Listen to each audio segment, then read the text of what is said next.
Hey, salut à tous, on se rejoint aujourd'hui pour une nouvelle vidéo et ça résonne toujours autant. Oui, ça résonne toujours autant, mais on est là. Donc aujourd'hui j'ai reçu, alors j'ai 3 vidéos à faire.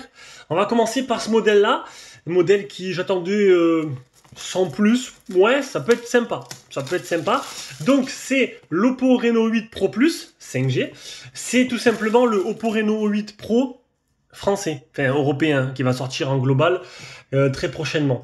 Donc c'est le même. Voilà, il s'appelle Pro Plus en Chine et Pro Simple en France. Bon, allez savoir, Oppo c'est toujours comme ça. Donc j'ai vu un peu la fiche technique, il y a quand même enfin quelques évolutions par rapport au modèle précédent. Et ça c'est plutôt pas mal, c'est un téléphone qui vient de la boutique Tradin Shenzhen. Un téléphone qui sera disponible à la vente par la suite réservé aux tipeurs dans un premier temps. Donc si tu aimes les vidéos, tu veux nous soutenir, tu aimes ce qu'on fait, tu peux faire un petit don sur Tipeee et tu auras l'avantage d'avoir les produits en avance, les vidéos, etc., etc. Là, je me suis mis un peu sur pause, c'est l'été. À la rentrée, je vais m'y remettre un peu. Voilà, il y a tout qui est noté dans la description de chaque vidéo. Donc, ça vient de Tradin Shenzhen, comme je vous l'ai dit. Je sors la bête. Le contenu de la boîte, on aura quoi? On aura le chargeur, on aura le câble de chargement, la coque de protection. Voilà, qu'on va mettre juste là. Allez, on peut enlever tout ça, on va aller sur Trading, on va aller voir un peu les tarifs. Hop. Alors, tac, tac, tac, tac. Alors, l'Oppo Reno 8 Pro Plus, 8256 à 597. Le 8 Pro Simple à 547. Donc, vous avez deux modèles, le Pro et le Pro Plus. Il y a deux Pro et deux Pro Plus.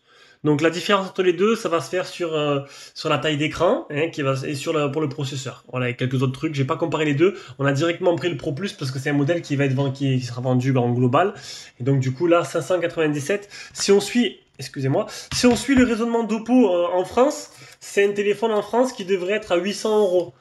Quoi qu'ils ont un peu... magnifique.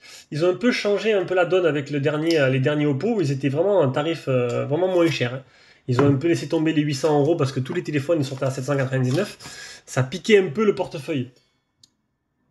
Donc, on est sur... alors, ils ont un peu quitté la forme. Alors, c'est un mix entre le iPhone et le Oppo X5 Pro. Voilà. Donc, on a un design qui est pris un peu du X5 Pro avec cet appareil photo là. On a deux gros objectifs, deux grosses lentilles énormes. Alors, je sais pas si c'est fait exprès, si c'est sur pour le design ou c'est vraiment... c'est quoi c'est du 766, non? De toute façon, c'est toujours le même objectif depuis 3 ans, je pense. On va aller sur Kimobil après.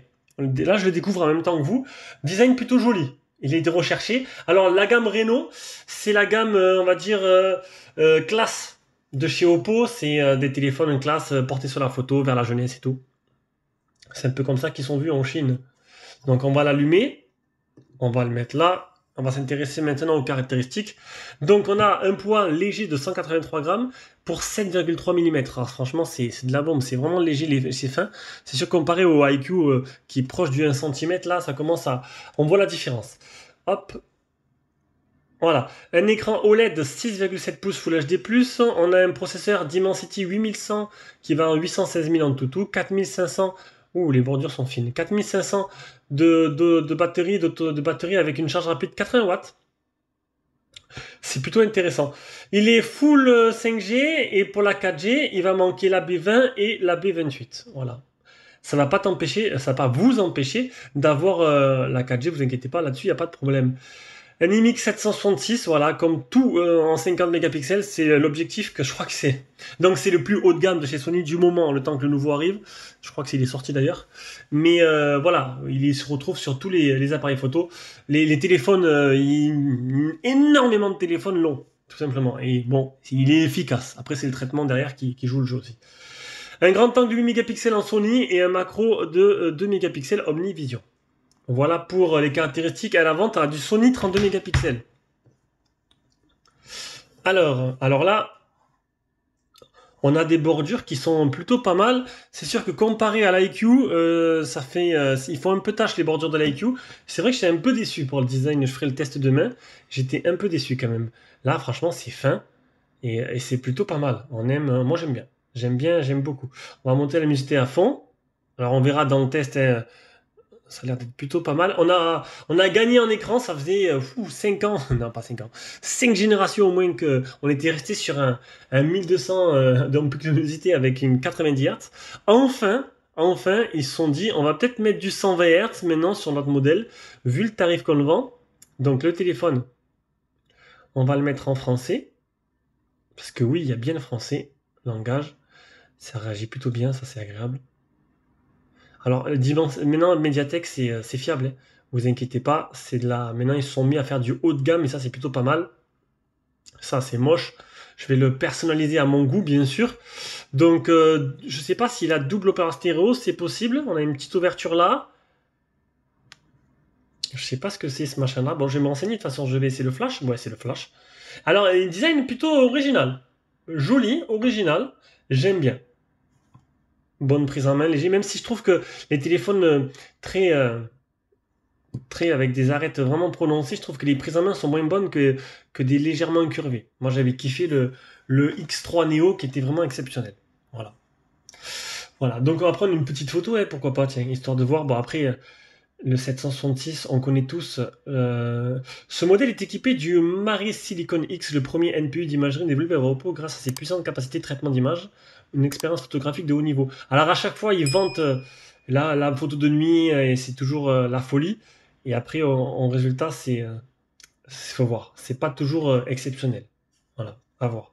Alors là, je vais une petite photo rapide, vite fait. Voilà, on va prendre une deuxième là. Il me dit de m'éloigner, donc je m'éloigne. Non, je vais me rapprocher, pourquoi m'éloigner? Voilà.